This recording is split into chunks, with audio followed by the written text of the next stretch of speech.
Bom, meus queridos, abram comigo as suas Bíblias no primeiro livro de Moisés, Gênesis, capítulo 1.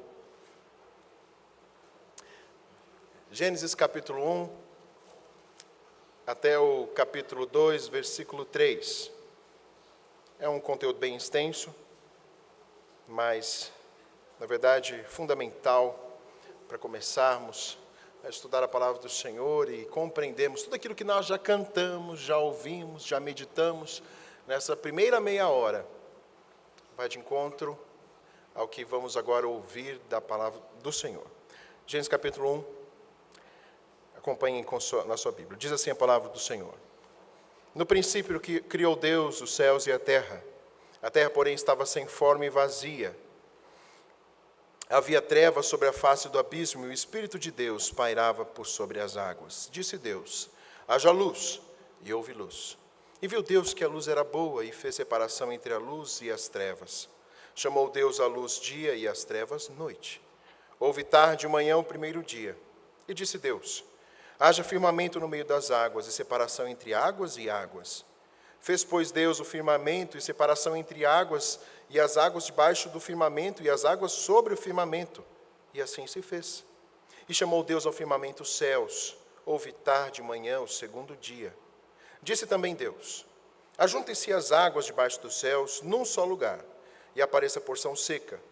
E assim se fez. A porção seca chamou Deus terra e ao ajuntamento das águas mares. E viu Deus que isso era bom. E disse, produza a terra, relva, ervas que deem semente, árvores frutíferas que deem fruto segundo a sua espécie, cuja semente esteja neles sobre a terra. E assim se fez. A terra, pois, produziu relva, ervas que davam semente segundo a sua espécie, e árvores que davam fruto, cuja semente estava nele, conforme a sua espécie. E viu Deus que isso era bom. Houve tarde e manhã o terceiro dia. Disse também Deus, haja luzeiros no firmamento dos céus, para fazerem separação entre o dia e a noite, e sejam eles para sinais, para as estações, para dias e anos. E sejam para luzeiros no firmamento dos céus, para iluminar a terra, e assim se fez. Fez Deus os dois grandes luzeiros, o maior para governar o dia e o menor para governar a noite, e fez também as estrelas. E os colocou no firmamento dos céus para iluminarem a terra, para governarem o dia e a noite, fazerem separação entre luz e trevas. E viu Deus que isso era bom. Houve tarde e manhã o quarto dia. Disse também Deus, povoem-se as águas de enxames de seres viventes, e voem as aves sobre a terra, sobre o firmamento dos céus. Criou, pois, Deus os grandes animais marinhos e todos os seres viventes que rastejam, os quais povoam as águas segundo as suas espécies, e todas as aves segundo as suas espécies. E viu Deus que isso era bom. E Deus os abençoou, dizendo, sede fecundos, multiplicai-vos, e enchei as águas dos mares, e na terra se multipliquem as aves. Houve tarde e manhã o quinto dia. Disse também Deus, produza a terra seres viventes, conforme a sua espécie, animais domésticos, répteis e animais selváticos, segundo a sua espécie. E assim se fez. E fez Deus os animais selváticos, segundo a sua espécie, e os animais domésticos, conforme a sua espécie, e todos os répteis da terra, conforme a sua espécie. E viu Deus que isso era bom. Também disse Deus, façamos o homem à nossa imagem, conforme a nossa semelhança tenha ele domínio sobre os peixes do mar, sobre as aves dos céus, sobre os animais domésticos, sobre toda a terra e sobre todos os répteis que rastejam pela terra. Criou Deus, pois, o homem à sua imagem, a imagem de Deus o criou, homem e mulher os criou. E Deus os abençoou e lhes disse, sede fecundos, multiplicai-vos, enchei a terra e sujeitai-a. Dominai sobre os peixes do mar, sobre as aves dos céus, sobre todo animal que rasteja pela terra. E disse Deus ainda, eis que vos tenho dado todas as ervas que dão semente, e se acham na superfície de toda a terra, e todas as árvores em que há fruto, que deem semente, isso vos será por mantimento. E todos os animais da terra, e a todas as aves dos céus, e a todos os répteis da terra, em que há fôlego de vida, toda a erva verde lhe será para mantimento. E assim se fez. Viu Deus tudo quanto fizer, e eis que era muito bom. Houve tarde e manhã o sexto dia. Assim, pois, foram acabados os céus e a terra e todo o seu exército. E havendo Deus terminado no dia sétimo a sua obra que fizera, descansou nesse dia de toda a sua obra que tinha feito. E abençoou Deus o dia sétimo, e o santificou, porque nele descansou de toda a obra que como Criador fizera. Amém Vamos orar mais uma vez. Eterno Deus, Criador dos céus e da terra, Criador das nossas vidas, estamos aqui, ó Deus, para te adorar, para conhecer mais quem Tu és, para nos prostrarmos, ó Deus, diante do Senhor e entregarmos a nossa vida a Ti, ó Pai. Na verdade, somos Teus, pertencemos ao Senhor. Nos ajude, ó Deus, a compreender mais a Tua palavra para Te adorar, para, ó Deus, os nossos olhos serem abertos para a nossa realidade e verdadeiramente sermos usados por Ti. Ó Pai, que o Teu Santo Espírito, aquele que pairava sobre a terra, formando todas as coisas, que habita nos nossos corações hoje, que habita, ó Deus, em nós, possa nos mover, possa, ó Deus, trazer luz às nossas mentes. E me use, ó Deus, como um receptáculo, ó Deus, da Tua palavra, para que eu fale com coesão, com tranquilidade, e ao mesmo tempo, ó Deus, pregando unicamente a Tua palavra. É isso que eu te peço, no nome do Senhor Jesus Cristo. Amém.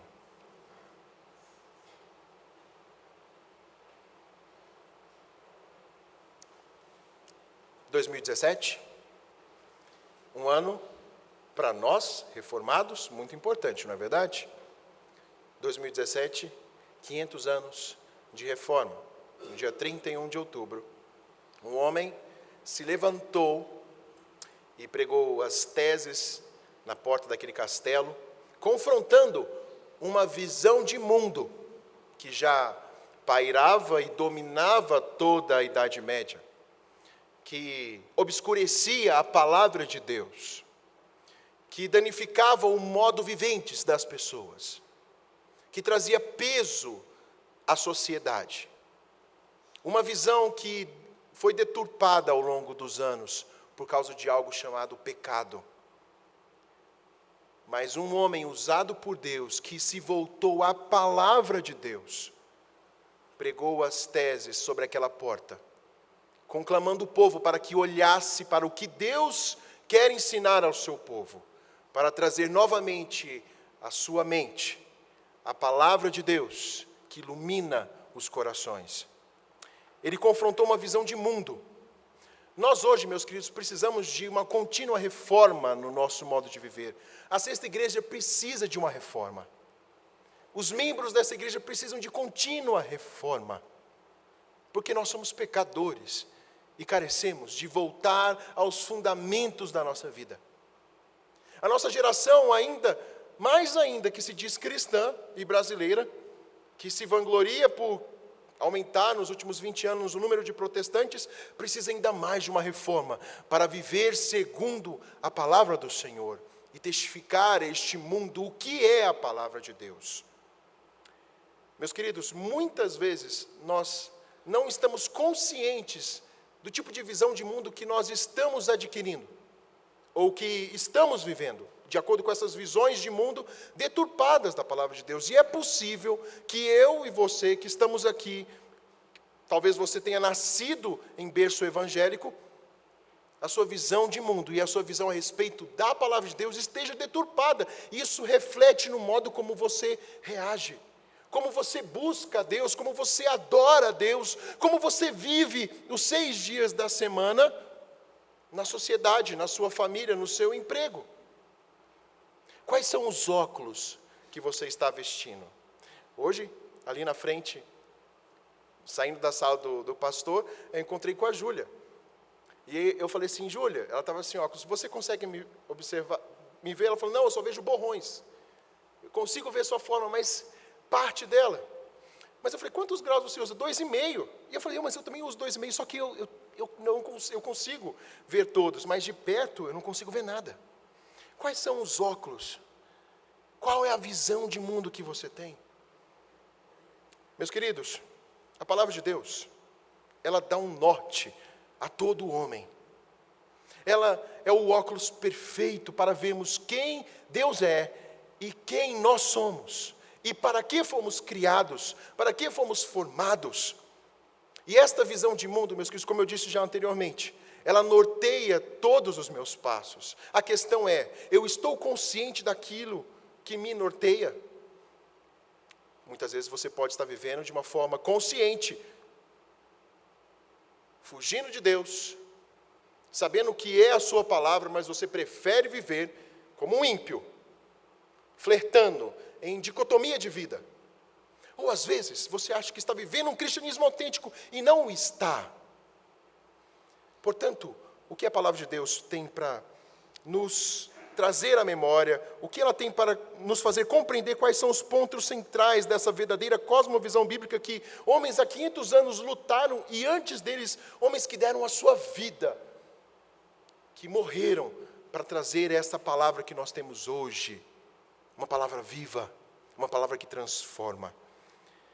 Vamos entender hoje, meus queridos, qual é a cosmovisão que precisamos ter como crentes reformados, como crentes que são os filhos da palavra, aqueles que têm a palavra de Deus debaixo do seu braço, mas na verdade não somente debaixo do seu braço, mas tem na sua mente e no seu coração.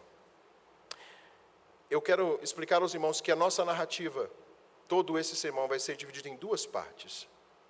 Em primeiro lugar, explicando quem é Deus, qual é o primeiro fundamento que nós precisamos ter, e qual é a ótica da palavra de Deus a respeito do próprio Deus. E, em segundo lugar, quais são as implicações na nossa vida, o que a visão de Deus norteia o nosso viver. É muito interessante lembrarmos que o contexto aqui, quem escreveu foi quem eu disse há pouco a vocês, Moisés. O contexto das pessoas que receberam essa palavra eram homens, como temos estudado aqui desde junho, em Êxodo, estamos no capítulo 15 de Êxodo, em alguns momentos no estudo bíblico, às quintas. Temos estudado que por 400 anos o povo hebreu ficou cativo no Egito. E qual eram os óculos daquele povo? Qual era a visão de mundo daquele povo? Politeísta.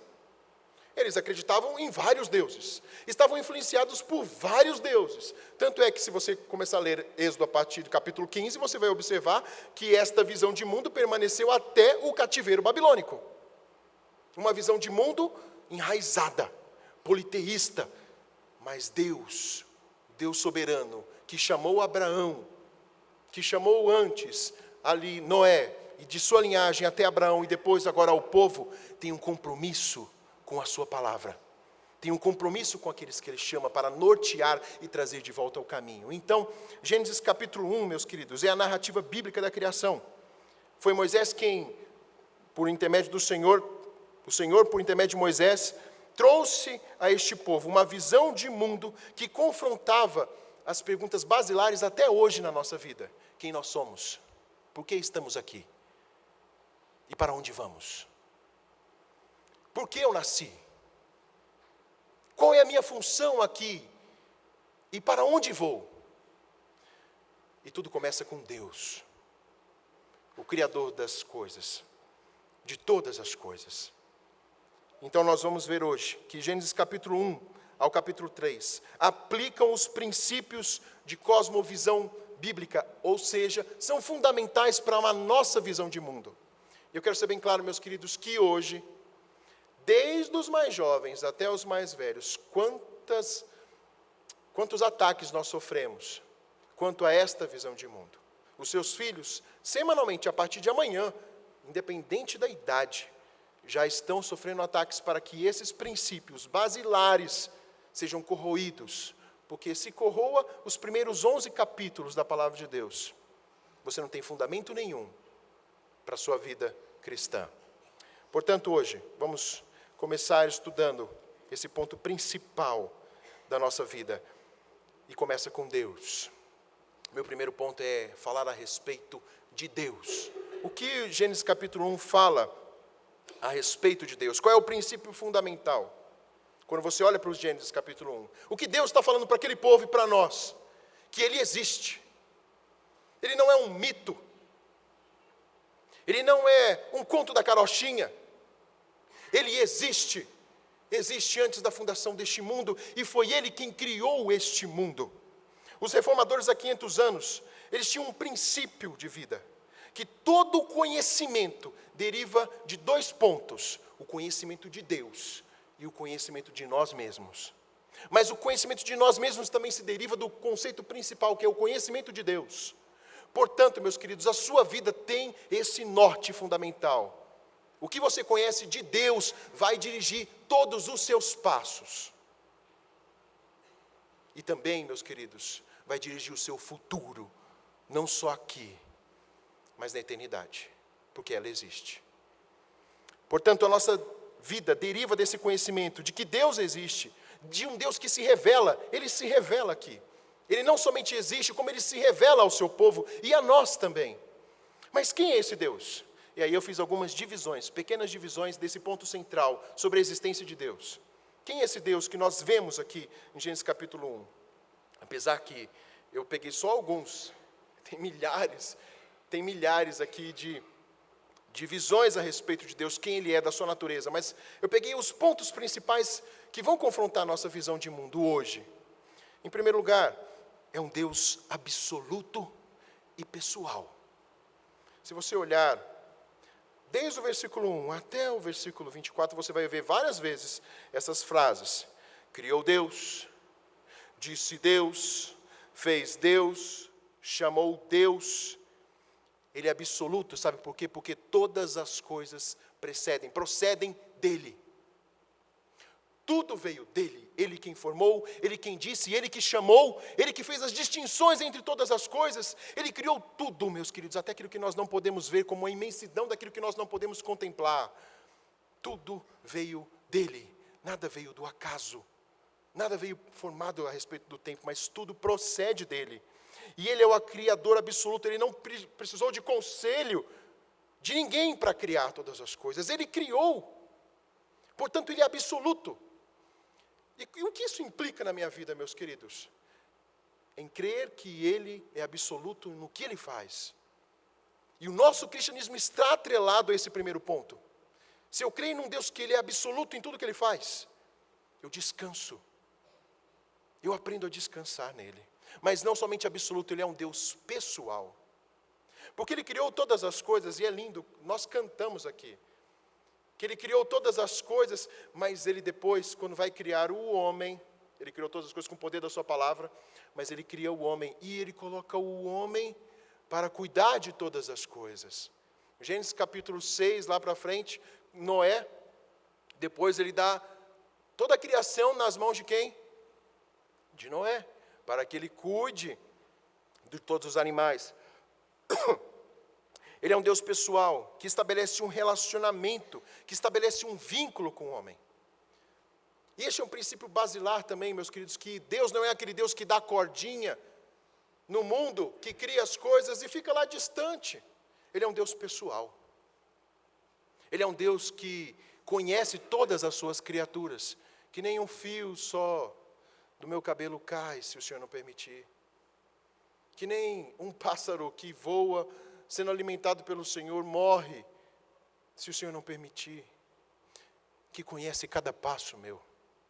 Mas também, nós podemos ler aqui e observar em Gênesis capítulo 1, que Deus é um Deus também uno e múltiplo. Ele é singular. A criação mostra isso. Gênesis capítulo 1 mostra que Ele é distinto de todos os outros deuses criados pelo mundo. Se você for ver um islâmico, ele vai dizer que existe Maomé. Ele é um Deus, único Deus. Mas ele é um Deus pessoal. E não existe a trindade. Nós vemos aqui, meus queridos, que há um único Deus. Mas é a trindade exercendo. A criação, nós cantamos que o Espírito de Deus pairava sobre as águas. Deus foi quem, antes da fundação do mundo, ordenou todas as coisas. Quem é o verbo que falou? João capítulo 1. O verbo falou e todas as coisas vieram a existir. E não é um poder, mas quem é aquele que agiu? O Espírito Santo. A trindade estava na criação. A trindade operava na criação. Como opera até hoje. Você foi alvo do quê? Da eleição do Senhor, do Deus Pai. Quem é aquele que veio e morreu por você? Quem é aquele que tomou o seu lugar? O Senhor Jesus. E quem é aquele que habita em você, movendo você para fazer a vontade de Deus? O Espírito Santo. A sua vida, meus queridos, se você é um crente no Senhor Jesus Cristo, evidencia esse Deus da criação. Esse Deus relacional.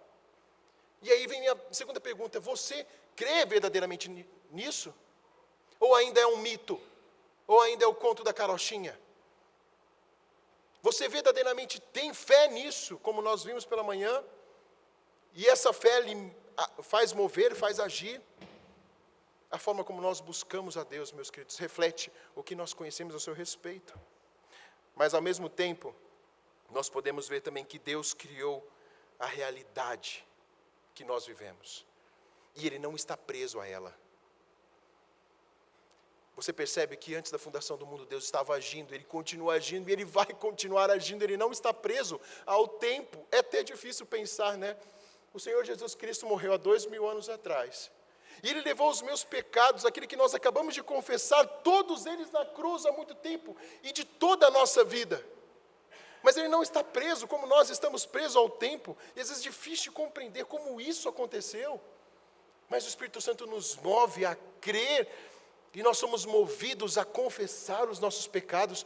Mas Deus não está preso ao tempo, porque Ele é Criador, porque Ele domina sobre todas as coisas. Então qual é a nossa visão de mundo quando eu olho para as coisas ao meu redor? Eu me alarmo? Eu perco a base da minha vida? Ou eu creio nesse Deus que coordena todas as coisas, que está além do tempo, e na verdade está convergindo tudo para a volta do Filho dele, a volta de Jesus Cristo? Portanto, Ele criou todas as coisas, e Ele faz distinção. Vamos abrir Isaías capítulo 55, versículo 8 e 9.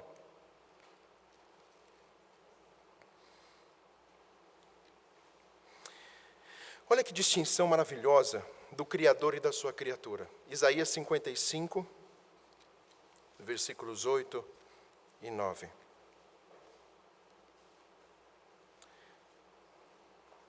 Diz assim: porque os meus pensamentos não são os vossos pensamentos, nem os vossos caminhos os meus caminhos, diz o Senhor. Porque assim como os céus são mais altos do que a terra, assim os meus caminhos mais altos do que os vossos caminhos, e os meus pensamentos mais altos do que os vossos pensamentos. Meus queridos, está além da nossa compreensão, mas ao mesmo tempo Ele é um Deus, como nós dissemos já, pessoal, que é um Deus de perto, mas é um Deus de longe, que cuida dos seus. Ele é o Criador de todas as coisas, que criou todas as coisas a partir do nada. E os liberais, meus queridos, olham para esse texto e dizem assim: não, isso aqui é mito. Se isto for mito, meus queridos, se tudo aquilo que nós acabamos de ler for mito, não há razão por estarmos aqui agora. Se Gênesis capítulo 1 a 11 for mito, não tem por que adorarmos ao Senhor. Mas Gênesis capítulo 1 mostra essa distinção. Mostra um Deus que governa todas as coisas. E, meus queridos, como os reformadores diziam, isto é a base para a historicidade. Quando contemplamos a história, nós conseguimos observar um Deus que coordena todas as coisas. Quando alinhamos a história da palavra do Senhor com a história humana, nós vemos o que é um homem, o que são os seus planos. Você crê nesse Deus? Você vive de acordo com a palavra do Senhor, fala a respeito desse Deus? Todas as coisas foram criadas por Ele. E nós estamos terminando o primeiro ponto. Todas as coisas foram criadas por Ele. Ele tem controle e autoridade sobre tudo que Ele criou, incluso a mim e a você. Ele tem soberania sobre todos os seres, como nós lemos em Colossenses, todas as coisas visíveis e as coisas invisíveis. Ele tem domínio sobre tudo. Portanto, a minha pergunta nesse final desse ponto primeiro é: quem é Deus para você? É aquele Deus que vai só suprir as minhas vontades? Ou é o Deus criador que é distinto, mas ao mesmo tempo próximo daqueles que Ele escolheu antes da fundação do mundo? É um Deus que, como nós vimos hoje, eu estava falando com o reverendo Antônio, que link, eu não sabia que ele ia pregar em Tiago, mas aquele termo ali, quando ele diz que os demônios tremem diante de Deus. Nós trememos diante desse Deus por reconhecer quem Ele é e tantos outros atributos que, se eu ficasse aqui, meus queridos, a gente ia passar das 9, 10 horas aqui, só falando dos atributos inclusos no primeiro capítulo. É este Deus que você confia? Ou é aquele Deus que você só vai buscar nas suas horas de aflição? Esse Deus precisa ser adorado por nós. Nós precisamos nos voltar à palavra de Deus e louvar por cada texto que nós lemos, louvar pelo seu cuidado. E é muito interessante que toda a história de Gênesis, você vai ver Deus cuidando daqueles que Ele escolheu, para eles chegarem ali em Êxodo e falar: eu controlo todas as coisas, por isso eu chamo vocês deste cativeiro, vocês agora vão me servir. Tirem os seus óculos de que os deuses criam todas as coisas e vocês precisam adorá-los para obter favores, que é a visão panteísta. Eu domino sobre tudo. E nós concluímos aqui em Êxodo, quando Deus destruiu, na verdade, vamos concluir no próximo estudo de Êxodo, quando Deus destrói o exército de Faraó, dizendo: eu não só sou o Deus que afligiu ali o Egito, eu sou o Deus lá e aqui também. Você adora esse Deus. Você professa que sim, mas verdadeiramente você adora esse Deus e tem esse conhecimento. Gênesis capítulo 1 começa a mudar, a palavra do Senhor em Gênesis capítulo 1 começa a mudar a nossa visão a respeito de Deus. Mas quais são as implicações? O que significa conhecer esse Deus? Que é uno, que faz parte, é múltiplo, um Deus que cria a realidade, um Deus absoluto e pessoal. Quais são as implicações dessa visão de mundo? O que influencia a minha vida com essa visão? É notório, meus queridos, que quando nós lemos Gênesis capítulo 1, nós pensamos só num Deus que cria a natureza. Aqui você vai ver natureza, natureza, natureza, natureza, natureza, natureza e o homem. Por fim, desde pequenininho nós lemos sobre um Deus que cria todas as coisas, mas todas as coisas se resumem à natureza, ao cosmos. Mas Deus criou também, meus queridos, toda a cultura. Deus criou, e vamos ver aqui agora, tudo o que há sobre essa terra. O problema é que o homem, depois da queda, deturpou todas as coisas. E conhecendo este Deus que é Criador, qual é a minha visão a respeito do mundo em que eu vivo? Porque continua sendo um mundo criado por Deus e sustentado pelo seu poder. Por isso que não há um caos, nós não nos matamos. Os homens, até ímpios, não se matam. Aonde está Deus quando ocorrem os problemas? Meus queridos, se Deus parar um segundo de sustentar essa terra, ela se acaba. Nós nos matamos. Estou falando em termos se não tivermos o Espírito Santo de Deus. Se Deus tirar a sua mão. Porque Ele continua sustentando. Se essa é a verdade, e se aquele mundo criado em Gênesis capítulo 1 continua sendo o mesmo, como eu devo agir diante de tudo que Ele criou? Vamos ver. Nós aprendemos então que Deus criou a natureza e a cultura. O homem jamais pode criar algo do nada. Ele precisa de um elemento a priori, e Deus ofereceu esse elemento na criação. Vamos ver aqui então em Gênesis.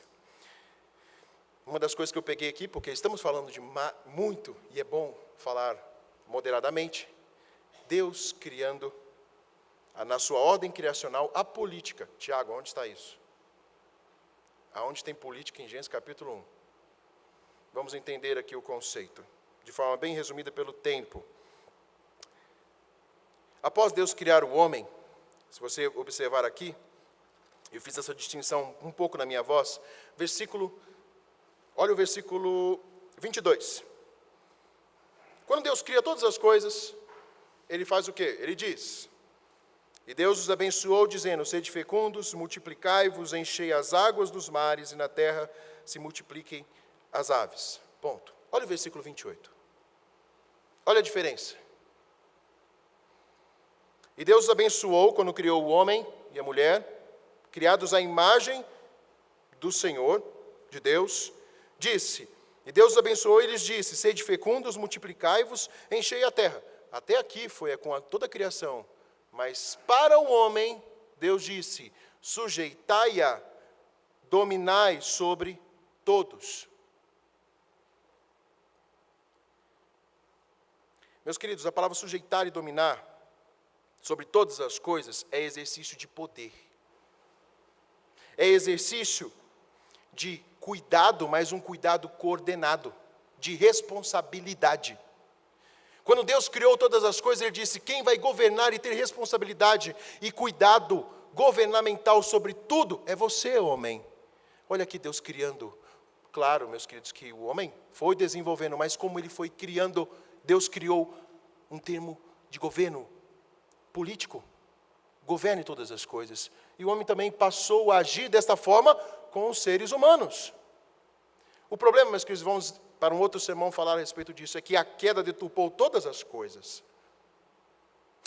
Quando Deus envia o dilúvio, o que Ele faz para Noé? Fala para Noé: você vai fazer o quê?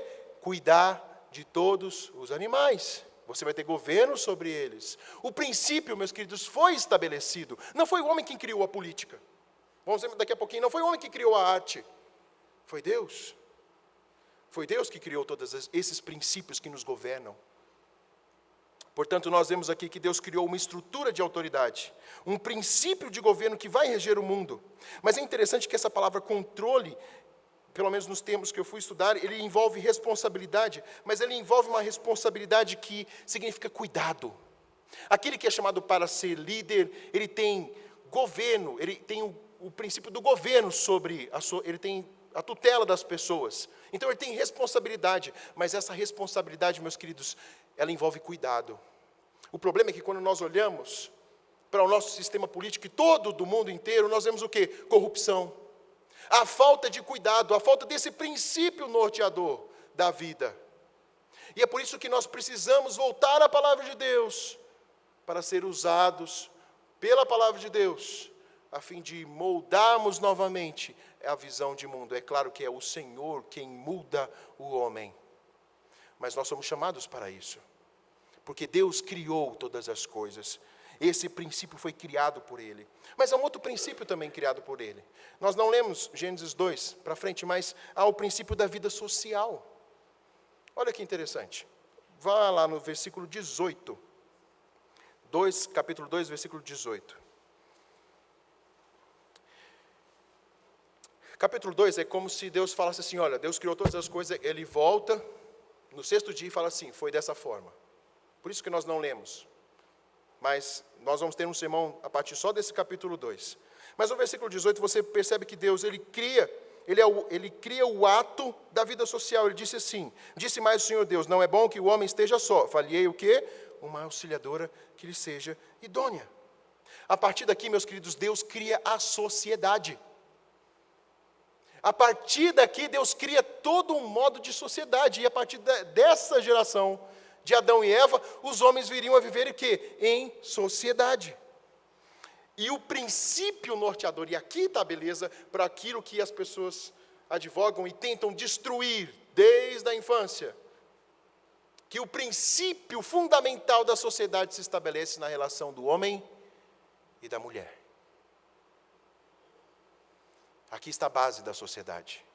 E é isso que está sendo tentado destruir há muito tempo pelos filósofos lá atrás, e hoje tem se aplicado em todas as áreas, incluso naquelas que eram para louvar a Deus pela arte, por todas as coisas. Portanto, nós vemos aqui que Deus criou o senso da sociedade. E sabe o que é interessante aqui, meus queridos? Eu tive que estudar isso aqui e falei assim: eu vou colocar isso aqui para os irmãos. Você sabia que por isso que o viver solitário, ou excluir-se da sociedade, isso aplica-se na sua casa e aqui também, é ir contra o princípio criador? Quando eu falo assim: eu vou contemplar, mas eu não vou me envolver, ou eu vou me isolar, você está indo contra o princípio do Deus Criador, que criou a sociedade. E o princípio da sociedade é viver junto. Gente, como ler a palavra de Deus vai no cerne do que é o nosso pecado. A gente quebra princípios que a gente não conhece. E precisamos então voltar à palavra de Deus para ter esta visão novamente. E qual é a implicação direta, meus queridos? O cristão não pode viver alheio à sociedade. Ele tem que estar envolvido em todas as esferas, na sua família, na sua igreja, na sua sociedade. Isso aqui tem ajudado a ampliar minha visão. Por isso, nós precisamos nos envolver e evidenciar este cristianismo. E o que vai moldar a nossa sociedade é esta visão. Mas também Deus criou o aspecto estético. Para quem gosta de arte, para quem gosta de música. Meus queridos, eu lendo Gênesis capítulo 1, depois de entender isso aqui, foi que nem uma melodia. Eu esqueci isso. Qual é aquela, a gente gosta? Bolero de Ravel. Obrigado. É isso, né? É isso mesmo. Obrigado. Gente, é lindo ver o Bolero de Ravel, que começa, temos aqui músicos, começa bem porque... Eu esqueci a melodia, já esqueci. Mas ela começa com um só aparelho, vai passando para outro. Desculpa, instrumento. Gente, minha mãe não veja esse vídeo. Ela que é música. Vai de um instrumento para o outro instrumento, para um outro instrumento, e aumentando, envolvendo todas as músicas. Meus queridos, quando nós olhamos para Gênesis, é assim a criação de Deus. Deus cria com beleza todas as coisas. Ele cria o ambiente para colocar os animais e vai desenvolvendo todas as coisas com beleza. E cada fato, cada ato do Senhor sempre tem um final e tudo era muito bom. Toda beleza criada por Deus, meus queridos, e aqui Deus, o princípio estético da beleza, da arte é dada por Deus, e alguns têm o privilégio, falo da mamãe, e de outros que têm o dom da música. Nós tivemos aqui um pastor que amava tocar, e eu lembro daquela música do Tapeceiro, acho que não é a autoria dele, mas de outro, mas que beleza você vê os acordes, você vê a beleza da música, da arte, daqueles que contemplam, daqueles que fazem a arte. Meus queridos, todo o senso estético vem de Deus. E é tão interessante que toda a natureza reflete a glória de Deus. É para refletir a glória de Deus. É por isso que hoje, a sociedade caída, ela quer desconstruir tudo. Estávamos lá no museu esses dias, e tudo quer romper com o quê? Com o fundamento da história. Quer romper com a tradição, quer romper com a beleza estética da criação. O bonito é um cara jogar uma tinta lá e ficar aquela coisa espalhada. E ali é a beleza. Por quê? Porque quem passa a ser o Criador é Ele. Ele tem a visão da criação, Ele se torna o Criador. Mas para Ele ser o Criador, Ele precisa romper com os fundamentos. Isso tem acontecido em todas as áreas. Observe aquilo que você vê no cinema, observe aquilo que você lê, aquilo que você ouve. Tudo rompe com a palavra de Deus. Tudo rompe com esse princípio. Vocês que tiveram o privilégio de vir aqui no estudo, a partir dessa semana, Romanos vai ser estudado todas as quintas-feiras. Em Romanos capítulo 1, a palavra de Deus diz que os ímpios, eles são indesculpáveis diante de Deus pelo aquilo que Ele criou e aquilo que Ele formou. Mas os ímpios, meus queridos, eles têm uma posição de romper com a palavra de Deus, porque eles querem, na verdade, ser o seu Deus. Isaías, vamos para Isaías para entender esse aspecto estético maravilhoso de Deus, ensinando o seu povo. Novamente Isaías capítulo 28, os versículos 23 a 29.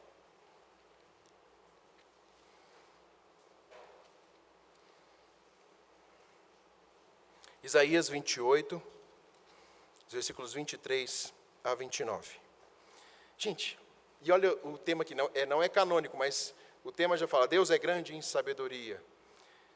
E Isaías declara assim, inclinai os ouvidos e ouvi a minha voz, atendei bem e ouvi o meu discurso.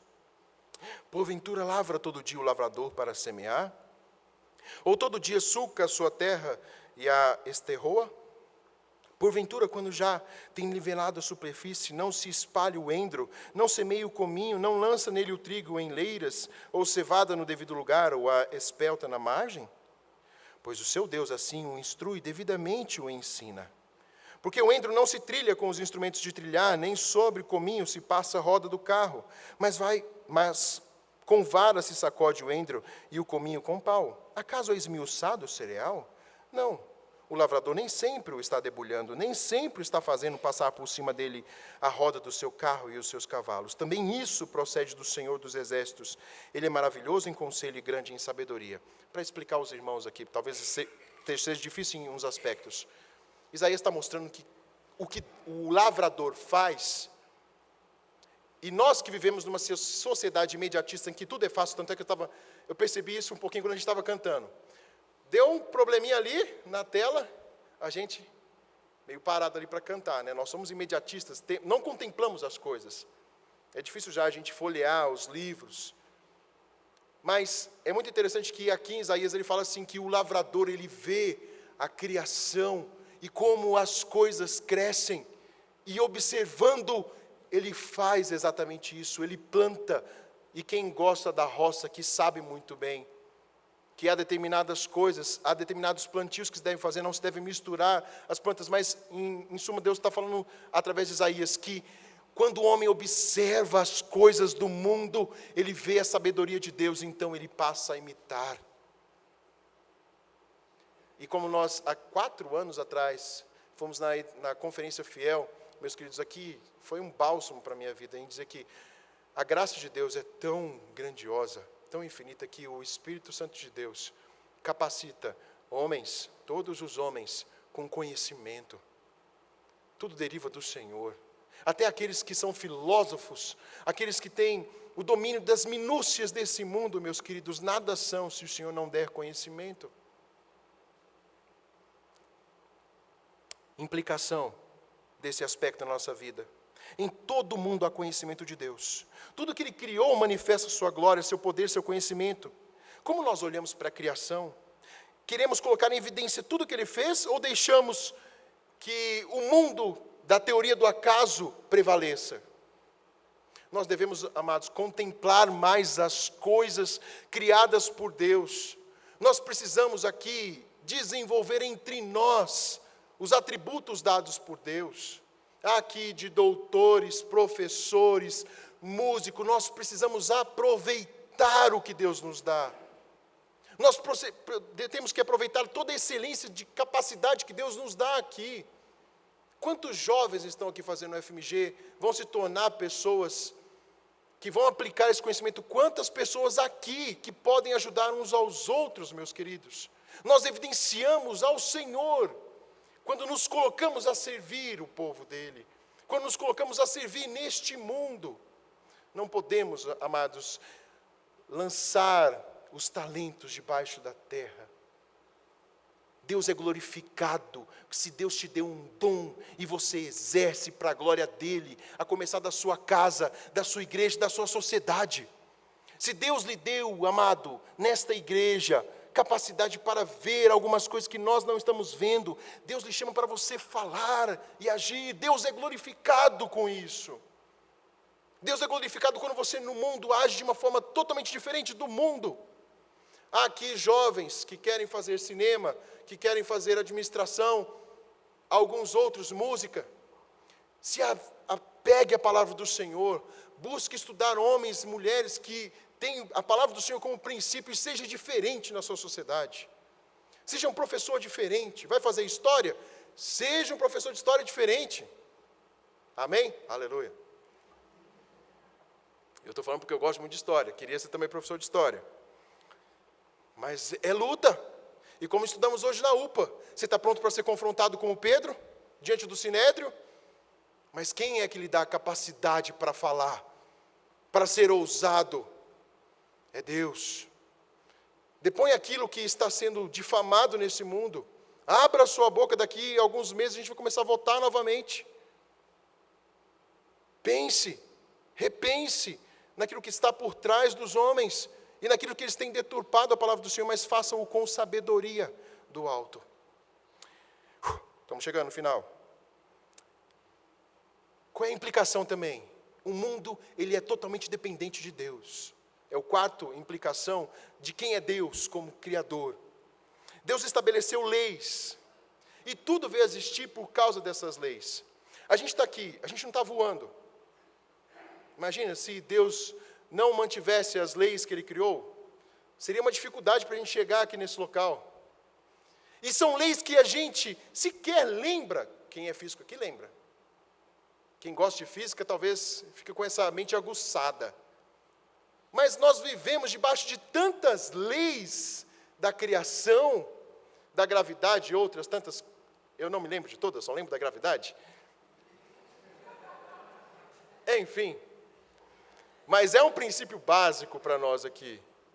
Tantas leis que Deus criou, e Ele sustenta essas leis.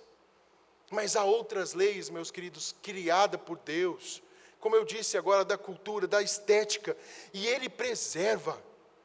Por que você acha que Deus levanta, em meio ao caos da nossa geração, pessoas que amam a Ele, a sua palavra, para redimir a cultura, quando parece que tudo vai para um caos? É porque você tem força? É porque o homem despertou sozinho? É porque é Deus que age. É porque Ele prometeu que vai fazer assim, apesar do mundo caótico, até a volta do Filho dele. E Ele que disse que vai redimir todas as coisas. Mas o mundo continua sendo dependente de Deus. É interessante que a ciência, ela explica como as coisas funcionam, mas elas não explicam por que elas são assim. Tentam explicar o porquê as coisas são assim. Mas aí é um tiro no escuro. Porque quem tem essa explicação é o próprio Deus. E nós não vivemos nesse mundo caótico porque Deus mantém todas as coisas. Ele mantém as leis da física, Ele mantém as leis da natureza, como também tudo aquilo que Ele fez pelo poder da sua palavra. Salmo capítulo 147, por favor. Salmo capítulo 147.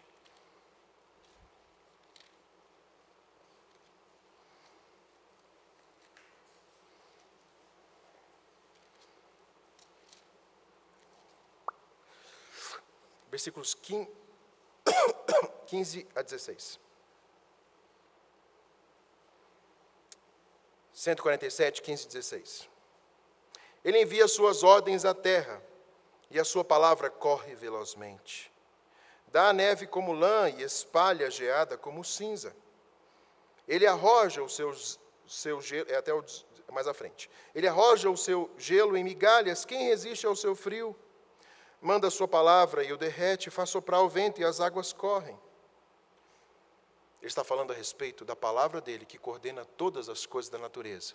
A sua palavra. Mas aí depois, ele vai falar através dessa palavra que rege o homem e todos os princípios que norteiam o homem. Mostra a sua palavra a Jacó, as suas leis e os seus preceitos a Israel. Não fez assim a nenhuma outra nação, todos ignoram os seus preceitos. Meus queridos, o Deus que mantém a natureza, mantém todas as coisas. E através dos seus preceitos. Significa então que os preceitos para a nossa vida estão na palavra de Deus. Você quer que o seu filho cresça, desenvolva, tenha uma profissão, louvado seja o nome do Senhor por isso. Mas que ele aprenda esses preceitos. Porque senão ele vai ser atacado, e já está sendo atacado.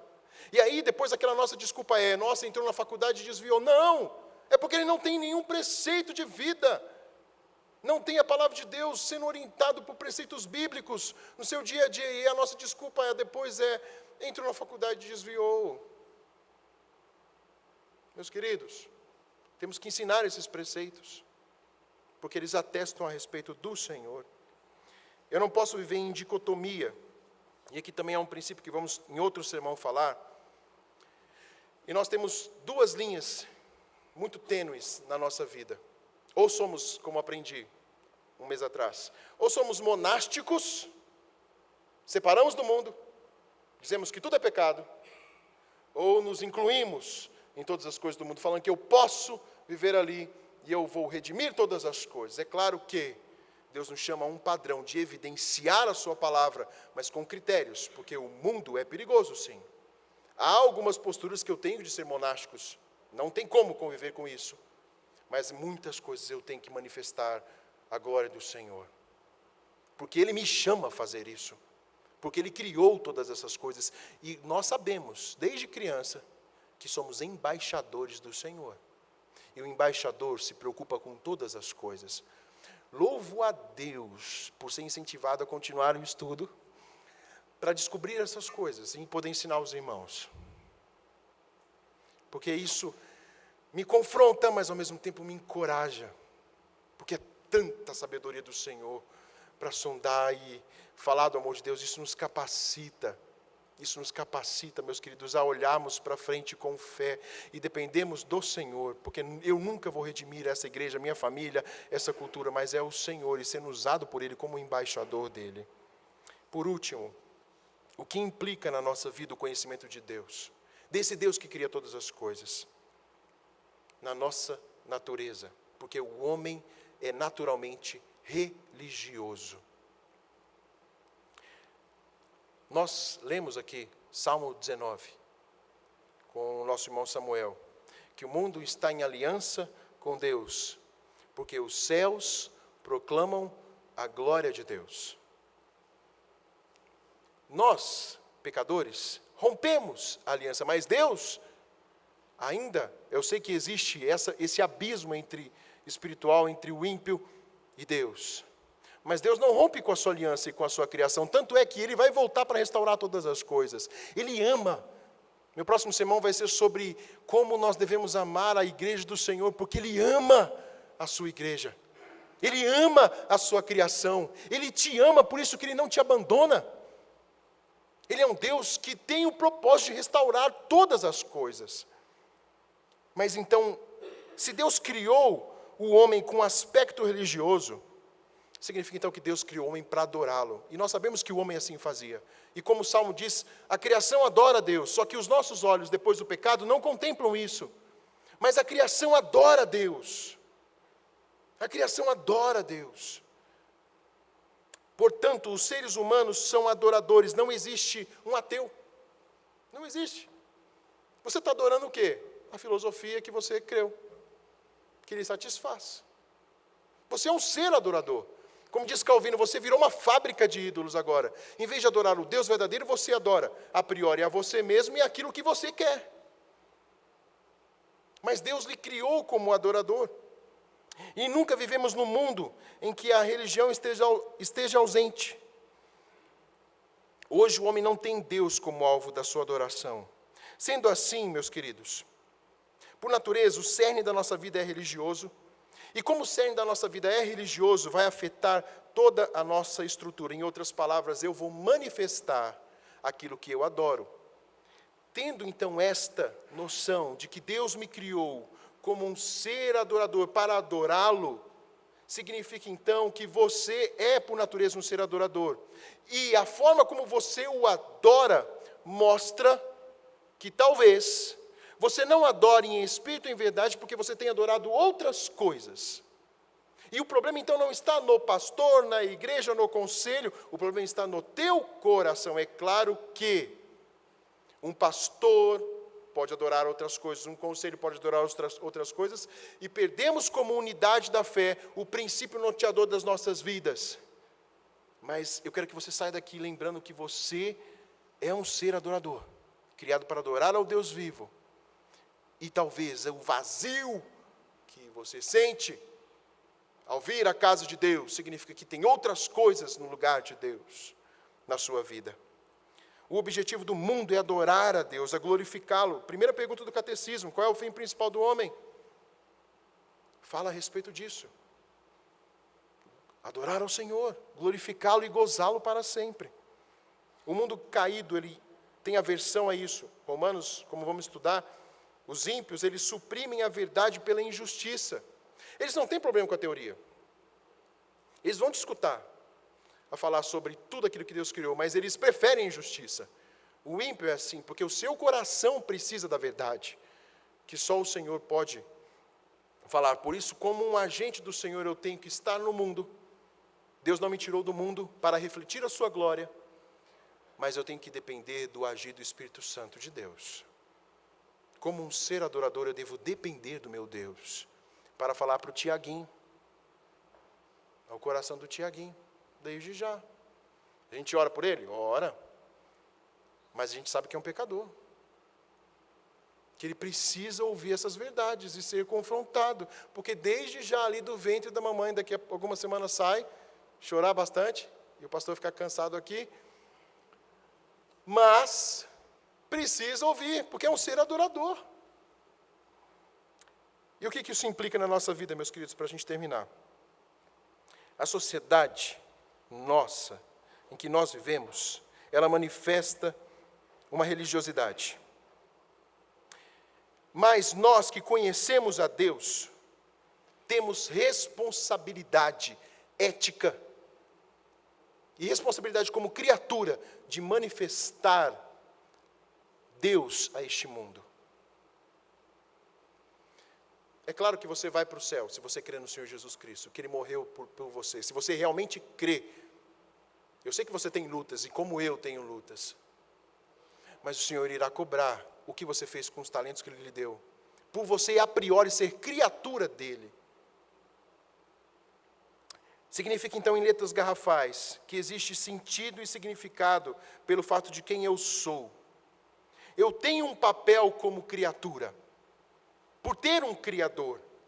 E o sucesso, meus queridos, e aqui eu quero que você saia daqui com todos os conceitos, mas com esse último conceito. O sucesso, entenda o sucesso não como o mundo vê, mas o sucesso, a paz que vai dominar o teu coração está totalmente atrelado em você reconhecer essa ordem da criação e se submeter a ela, e falar dela e proclamá-la, porque você e eu fomos criados para isso. O sucesso da sua vida cristã é viver de acordo com isso, proclamar isso com todas as suas forças. Como eu disse para algum jovem uma vez, que estava triste com as coisas da igreja, ele falou assim, um princípio que eu aprendi, e foi até com o Natan, em 2007, um servo que trabalha, não tendo o que reclamar, porque está ocupado no seu trabalho, e trabalhando para o Senhor. Perceba, não é verdade, minha querida Nilzinha, quando estávamos conversando, como Deus muda até coisas lá atrás da nossa vida, muda dores quando nós servimos ao Senhor, porque estamos de acordo com a ordem dEle, a ordem criacional. Concluindo, esse foi um dos primeiros pontos, não um dos únicos, um dos primeiros pontos que a reforma trouxe àquela geração. Foi um dos primeiros pontos que os reformadores entenderam, pregar a palavra pela palavra, mas viver essa verdade. Nós precisamos de uma reforma agora nas nossas vidas. Mas não há tempo perdido para o cristão. Não há tempo perdido. Deus nos chama agora a essa responsabilidade. Porque nós temos diante dessa geração, desde os pequenininhos aqui, como aqueles que estão na barriga das suas mamães. Se Jesus Cristo não voltar na nossa geração, eles vão testemunhar aquilo que nós ensinamos a eles. Nós temos sim tempo. Sejamos ousados em aproveitar esse tempo para manifestar este Deus verdadeiro, que norteia a sua criação e que mantém a sua criação, e em breve voltará. Quando Ele voltar, não vai precisar mais pregar. Nós não precisaremos mais pregar sobre isso, porque os nossos olhos vão contemplar Deus restaurando tudo, a criação, a cultura, a nossa vida por completo. Não haverá mais um requício sequer da queda do pecado. Os nossos olhos vão contemplar isso. Mas enquanto Ele não vem, nós somos aqui corresponsáveis para manifestar quem Ele é para este mundo caído. Vamos orar?